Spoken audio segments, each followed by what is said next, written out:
మీకోసం 4.5 సంవత్సరాలు ఈ పార్టీ పనిచేశాం. మీరు తృప్తిగా ఉన్నారా లేదా అని మిమ్మల్ని అడుగుతున్నా. ఉన్నామంటే చేతులు పైకి చెప్పండి. మేము కష్టపడ్డామా లేదా అని మిమ్మల్ని అడుగుతున్నా. ఎన్టీఆర్ స్ఫూర్తిగా అవును అంటే గట్టిగా చెప్పండి కూడా చెప్పండి.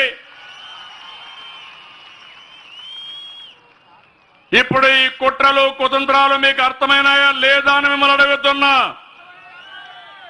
కేసీఆర్ ఏదో నాకు గిఫ్ట్ ఇస్తాడంట, రిటర్న్ గిఫ్ట్. అంటే మనం చేతగాని వాళ్ళ తమ్ముళ్ళు ఆడబిడ్డలు మీరే చెప్పాలి.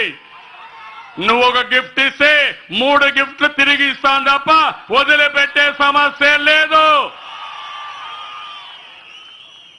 ఆ గిఫ్ట్ ఇవ్వడానికి వాళ్ళ తమ్ముడిని పాపం అవినీతి పరుడు జగన్మోహన్ రెడ్డి కోడికత్తి పార్టీని ఐడెంటిఫై చేసుకున్నాడు.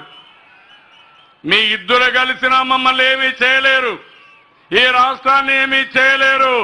మాది దృఢ సంకల్పం, ఉక్కు సంకల్పం, ముందుకు పోతాం తప్ప ఎన్నికొచ్చే సమస్య లేదని మరొకసారి